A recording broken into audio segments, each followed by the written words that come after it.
pessoal, bem-vindos de volta. Meu nome é Letícia Junqueira e este aqui é um canal sobre livros, literatura, teoria, e vamos por esse mundo das palavras conhecendo a nós mesmos, nós mesmas e também ao mundo ao nosso redor.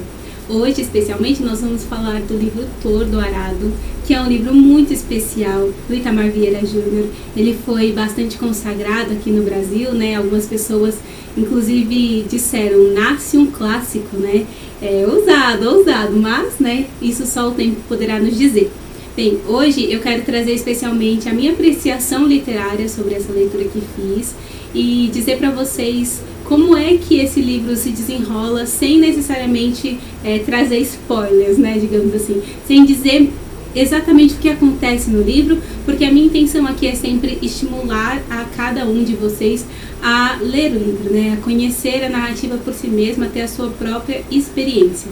Então, sem mais delongas, eu quero falar um pouquinho sobre o autor, porque é a minha perspectiva de estudo literário, é assim como eu gosto de conhecer as obras, também conhecendo um pouco de quem as escreveu, mas nunca para justificar alguma coisa do texto literário, né? Não vamos a esses extremos, mas também não para, enfim, transformar a leitura da obra literária em leitura do autor ou leitura da autora, né? Não é sobre isso, é para que a gente possa saber um pouquinho mesmo de quem escreveu, fazer algumas considerações, enfim, conhecer essa pessoa, mas sempre tendo em vista de que o mais importante é a leitura do livro, né? Enfim, mais do que conhecer profundamente a história de vida da pessoa que escreveu. Bem, o Itamar, é legal a gente saber um pouco da história dele, porque além de ser uma pessoa bastante inspiradora, especialmente para quem gosta de escrever também, né, para quem quer escrever o seu livro, publicar poemas, etc., como é o meu caso, então saber um pouco da história de vida dele também me inspirou bastante por ver que ele foi atrás de publicar o livro dele, sabe? Ele entrou lá no prêmio, que eu vou falar já à frente, e enfim, passou, foi aprovado, foi publicado e o livro dele é um sucesso.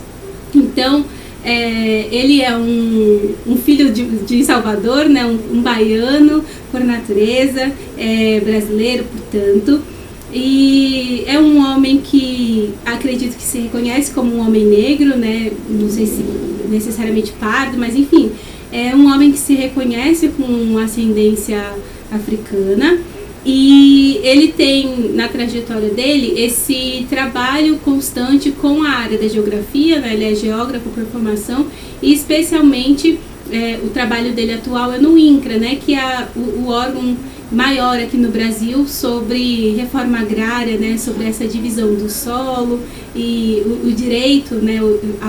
ao solo, né? À terra. Então, além disso, ele também é doutor ali pela Universidade Federal da Bahia. O nome do curso é Estudos Étnicos e Africanos. Então, isso também é muito legal para mim, pelo menos, porque é conhecer mais, né, sobre a sua própria ancestralidade, estudar mais sobre isso. E também, certamente, isso reverbera na sua produção literária, né? Muito presente também essas nuances desse conhecimento. Enfim, no mais, falar sobre o livro. Esse livro, né, o Thor, do Arado, foi um livro que em primeiro lugar foi publicado em Portugal, né, lá pelo Prêmio Leia em 2018, e aí ele chega para o Brasil em 2019, né, ou seja, faz um caminho um pouco inverso, digamos assim, e aí em 2019 a editora Todavia publica o livro, e aí em 2020 ele vai receber o Prêmio Oceanos e o Prêmio Jabuti, que são dois prêmios muito importantes para a literatura, especialmente o Prêmio Jabuti, né, para a literatura brasileira. Quem é o escritor ou a escritora que não quer receber o Prêmio Jabuti? Então, isso é muito legal também desse livro, né, ele ter sido um livro que, como eu comentei, ele foi atrás, né, ele escreveu e ele foi atrás de publicar o livro dele. Eu achei isso muito especial. No programa que eu sempre comento aqui, né, que é o Roda Viva, da TV Cultura, tem uma entrevista com ele. Nessa entrevista ele fala sobre essa, digamos, odisseia, né, de publicar o livro dele e as emoções e tudo isso. Eu achei bem legal ter esse gostinho, assim, da vida de um escritor, né, eu gosto muito desse tema. Enfim, mas vamos então à obra.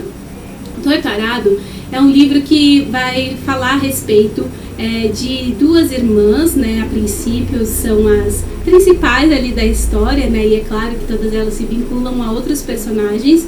E essas duas irmãs, na infância, tem um fato ali que acontece na vida delas que as une para sempre, né? E as une mais do que porque elas são irmãs, né? Mas realmente cria um laço mais profundo entre elas, né?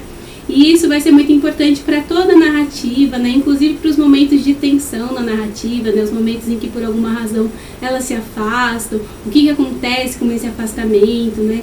E o legal também é ver o crescimento das personagens, né? Tanto no sentido, digamos, psicológico, né? A gente vai compreendendo mais essas personagens, entendendo-as mais profundamente, mas também de ver o crescimento biológico delas mesmo, né? Se a gente pode falar isso de personagem literária. Vê-las crescendo, né? Se tornando, então, adolescentes, adultas, e tudo isso trazido de uma maneira, assim, muito fluida no livro. Eu acho muito interessante também dizer sobre esse contexto, né? Porque o livro se passa ali no sertão baiano, então todo o contexto é um contexto rural, né? Um contexto de fazenda, por assim dizer. E aí, aquela população que ali vive é uma população que tem um trabalho bastante análogo à escravidão, sabe? Uma presença ainda, né, dos resquícios da escravidão brasileira, né? Se a gente fizer essa correlação com fatos externos à literatura, né? Mas dentro do livro também tem momentos em que são trazidos, né, pra gente, enquanto leitor ou leitora, as origens daquela comunidade, né? De onde mais ou menos que aquela comunidade surgiu, como surgiu, e aí fala-se da questão dos escravizados fugidos, etc., né? E inclusive de alguns livres, né, que tiveram de fato a sua alforria, enfim, e aí essa população vai crescendo. E eles vivem ali basicamente numa realidade de sobrevivência, né? Então a gente vai também adentrando essa realidade que muitas vezes é distante da nossa, né? A depender, claro, da realidade de cada um. De mim é muito distante, né? Eu sou paulista, né? Paulistana, São Paulo, enfim. O mais longe que eu já fui no Brasil, acho que foi, sei lá, Minas Gerais.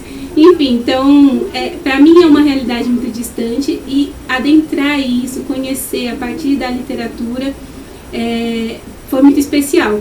Tem uma frase que eu gosto muito da Paulina Chiziane, que fala mais ou menos assim, que a literatura é como um voo da imaginação, né? A gente voa nas asas da imaginação e volta e aterrissa, né, na realidade, né? Reflete sobre a realidade. E eu acho que isso é realmente muito pertinente, muito real, porque a literatura tem esse poder de nos colocar para a reflexão de fatos que acontecem na realidade, né, o que aconteceram, enfim, e nos fazer se questionar mesmo, né, qual a nossa postura diante disso, o que a gente pensa sobre isso, enfim. Então, esse contexto vai estar presente durante toda a obra e aí a gente começa a observar essa realidade, a pensar sobre ela, e também os conflitos que vão acontecer ali são conflitos, né, de luta de classes, de luta pela posse da terra também, né, e ao longo da narrativa a gente vai pensando sobre essa questão da reforma agrária no Brasil, né. Eu acho que isso é um ponto aí da biografia do autor, né, que faz total sentido de trazer para a leitura do livro, porque está presente nesse livro, né, essa questão da luta pela terra. Enfim, além disso tudo, tem um plus, para mim, assim, o arremate final do livro, que é encantador, na minha opinião, muito legal. Foi incrível mesmo ter essa experiência de leitura de literatura brasileira com o fantástico, né, com o místico, com o mágico, né, que é justamente os encantados ao longo da narrativa, que são como espíritos ancestrais, né, espíritos que estão ali e fazem parte daquela comunidade de uma forma muito incrível mesmo, assim, como aquelas pessoas, né, especialmente o pai da Belonísia e da Bibiana, né, que são essas duas irmãs, como que o pai delas tem essa responsabilidade ali de ser digamos, o gestor ali, né, de toda aquela comunidade espiritual. A casa deles é um ponto muito importante para isso, e como os encantados, né, esses espíritos estão presentes na realidade deles, né? Espírito da água, né? Enfim, espíritos também que auxiliam no nascimento das crianças, momentos de consagração, né? Momentos de festa espiritual. Então, assim, essa parte para mim foi muito legal também, porque sai um pouco do concreto da narrativa, né, que é bem concreto, bem pé no chão, bem realidade, e vai para fantasia também, né, claro, né, não duvidando da espiritualidade das personagens, não é isso, mas na fantasia no sentido de, tipo, precisa crer, né, precisa acreditar mesmo, né, é diferente de, tipo, fatos, né, de, ok, essas pessoas têm uma casa caindo aos pedaços para morar e elas trabalham para comer, fato do livro, tá ali, né, agora é diferente dessa relação com a espiritualidade deles, enfim. Então, eu queria dizer para vocês, né, que esse livro, ele mexe com várias partes de nós, né, tanto a respeito da nossa espiritualidade, como a gente pensa isso, como a gente reflete isso, quanto também pensar sobre a realidade brasileira, né, será um passado, será um presente, né, ele não localiza isso, né, claro que a gente vê ali alguns fatores, né, que a gente vê, ok, isso não é, sei lá, século 5 a.C., né, tipo, a gente vê que não é isso, mas a gente também não sabe uma data exata, né, então a gente pode viajar um pouco aí nesse ponto histórico e localizar mais ou menos, né? Localizar ali, ok, o Brasil já, ok, a escravidão já não está instaurada, então é pós-abolição da escravatura, enfim, tem vestígios que vão possibilitando que a gente localize o texto, digamos assim, num ponto histórico, entretanto, é uma coisa que pode estar acontecendo agora, né? Como é uma coisa que pode ter acontecido, sei lá, há 10 anos atrás, enfim. E recomendar para vocês esse livro mesmo, né? Dizer para vocês que é uma leitura que vale muito a pena. Quero saber quem aí já leu, se gostou, o que achou, o que chama mais atenção. Se não leu, se tem vontade de ler, se interessou pelo livro, se conheceu agora, né, por esse vídeo, enfim.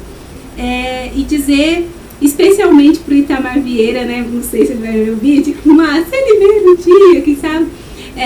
Dizer assim, nossa, muito obrigada por esse livro, né? Muito especial mesmo, um livro que mexe bastante com as nossas estruturas aqui no Brasil, né? Eu havia pensado em trazer esse comentário para o vídeo porque não é comum ver um livro literário mexendo com o país, né? Não é comum a gente ver um livro sendo pauta de jornal, sendo um escritor sendo convidado por meio de um programa tão tradicional, né, como o Roda Viva. Claro, já foram vários outros escritores e escritoras lá, mas eu tô falando assim, sair desse lugar só do real, assim, sabe, só do é um político, sabe, ir para um lugar também de, tipo, pessoas que estão aí nas artes e movimentando o fazer político, social e econômico do país. Então isso pra mim foi muito incrível, sabe, eu fiquei muito orgulhosa, sabe, assim, de ver, tipo, uau, tem um escritor no meio dessa roda, né, e um primeiro livro super consagrado, e ele tem outros livros publicados também, né, então eu recomendo muito que vocês conheçam esse livro, assistam, né, eu vou deixar linkado aqui embaixo a entrevista dele no Roda Viva, que é um programa muito legal, e eu recomendo bastante. E no mais, eu agradeço pela escutativa de vocês, né, atenta, e deixo aqui o meu muito obrigada também a todo mundo que está acompanhando o canal, que está estimulando, enfim, se inscreva, curta, comente, fique à vontade, né, sempre com muito respeito, e até a próxima. Muito obrigada. Um beijo. Tchau, tchau.